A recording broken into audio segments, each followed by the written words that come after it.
You've got something on your mind. And my son and I are here to help you. I don't know why I'm singing. Maybe you're a singer. This energy feels a lot softer. A lot more laid back. I'm sitting back.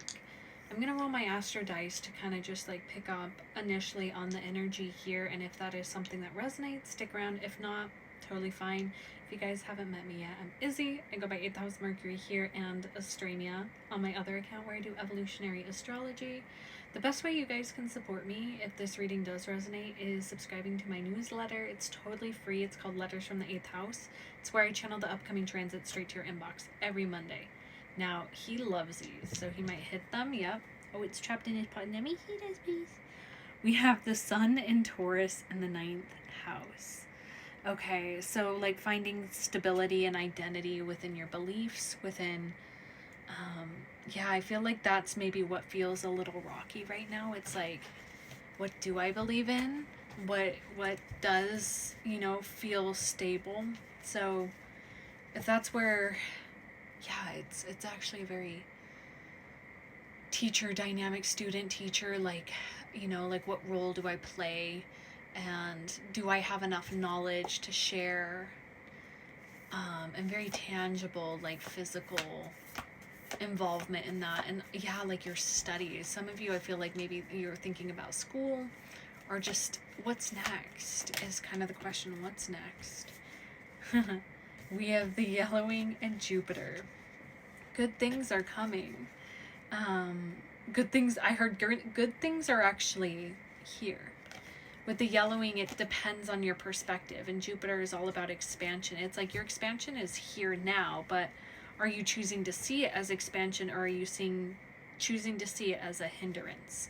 The yellowing card talks about your perspective and like really, really understanding, like, is this something good or is this something bad, right? And it's just your perception. And I'm hearing like just shift perspectives. Like you already have it going for you. I think there's just a little level of like insecurity. Let's see. We have Mercury, Summer, the Peacock's Tail, and the Benevolent Guide. So bees are very important to me. They are a symbol of my late cat, Bela. That's another form of her name, what it means. And I had a bumblebee hanging out with me today, and they're always symbols for me, and it makes me emotional because it's a little sign for me of like, oh, she's present, and she I feel like that's like the energy you're moving into, because she was very different than like this is my son. She was like a soul sister, and I feel like you're really stepping into the guide of like helpful older sister kind of energy.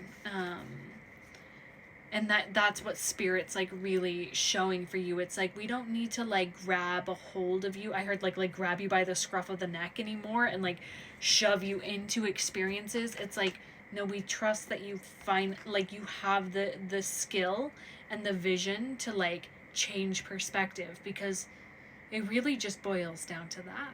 It really just boils down to perspective. And with the Peacock's Tail, Summer, and Mercury coming out, I heard by summer, your visions are coming to life. There's been a big press lately within the collective, and with what I've been pulling for my collectives, a big emphasis on daydreaming, of like letting yourself have big dreams. Like, what are the things? What does ignite you? And Mercury being communication, I feel like it's like coming into your voice, kind of coming into like a level of maturity, right? Summer is that like peak season, trees are in full bloom, everything's bright and lush, and I feel like that's just a representation of you. You've planted a seed, and now it's time for you to just tend to the seed.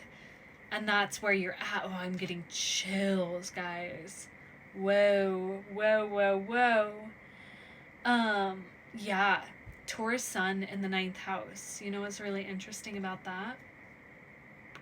That's my placements. My Sun is in Taurus in the 9th house. So you might resonate with me and my energy. And additionally, I'm going to extend a formal invitation to my Discord server, my community, the House of Celestial Magic, if you're not there yet. And additionally, I'm hosting within that Discord server a 2-week portal container for the eclipse. I'm going to hold space for everybody and really help us through these transitional periods and like all the stuff going on. So with Virgo coming out here, this is really like, I'm hearing like catering to your mind, body, spirit alignment. I feel like there might just be slight things that you need to shift perspective on, like whether it's like you have, I'm seeing the like Venn diagram, but it's like the 3 where it's like you've got work and spirituality figured out, but it's like how's your how's your body? You've got the mind and spirit, but the body, it's like needs some extra love. Okay, with the Taurus sun energy coming out, it's like this embodiment, the body. Anything,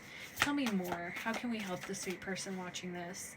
For some of you, understanding your natal chart, your soul's blueprint, and how that plays into your life. If you've never had a natal chart reading, that is my favorite thing to do. I really genuinely astrology is my love language, and I would love the honor to read your natal chart for you if you do feel called to that. I'm switching to my newest deck. It is a shaman oracle deck. I got it in a mystery box, and it was the most perfect deck for me. And I'm just feeling like your soul sister, soul sibling. We got transformation. Oh my gosh, it's a caterpillar. Look at him. Little cocoon. It's like each phase. Transformation. Yeah, I heard alchemy. Oh my gosh, that's so funny because Spirit said there's a message for an alchemist. And I totally forgot that they had said that. And this is card number 22. After the rain comes the sun. After the caterpillar comes the butterfly. This situation you're inquiring about somehow is acting as a catalyst for major transformation.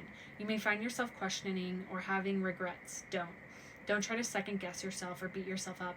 Nothing happens that is not supposed to. Many of your issues and situations are not anything to be upset about. They're the path to wholeness. You are the one who infuses drama and chaos into the situation, right? About that perspective piece. It's like things are actually okay. Things are okay. You just have to really quiet the monkey mind. Growing and learning very rarely comes about when everything stays status quo and just as you think they should. Be thankful you have a wonderful opportunity to transform and heal to a better and higher vibration. I love that. I really love that for you guys. Like genuinely, that is the bottom. We have this horse, sexual energy. Wow. Would you look at that? You might be clearing up your vessel for some. Okay, anything else, Spirit? Here. Waxing crescent, yeah, something's just starting. I felt like 2 cards. Something's just beginning. What is just beginning? Can you tell me? They're saying roll the dice. Okay. We got Mercury and Taurus in the 2nd house. It's like your voice is finally finding resonance with your body. Like I'm even thinking about like if you've ever had experience in customer service, there's this thing that you do where you speak higher to be non-threatening. And I've had an instance where I reconnected with an old friend and he was like, your voice is completely different. It's because I no longer speak from like this, hi, how are you doing? Oh, you're good? Good. I don't speak from that space anymore. I speak from like this deeper resonance. And I feel as though you guys are moving into that. That's what's changing. That's what's transforming. Yeah, it's really this body-based activation. Like you've been on the path of like higher spirituality and now it's time to like ground down. Like your body is the lightning rod for this, and you have to take care of your body for this next evolution, this next transformation of self. Again, it's perspective. It's hard to this makes me think of this thing of like choose your heart. It's hard to be overweight and it's hard to lose weight. So what are you going to do? You get to choose, and it's just shifting your perspective. And that's just an example. That's not to shame anybody, but it is a good example, and I can speak to it as somebody who has been overweight significantly in my life. So I'm going to leave this here. If you want to dive deeper, my readings are open. Come join my Discord.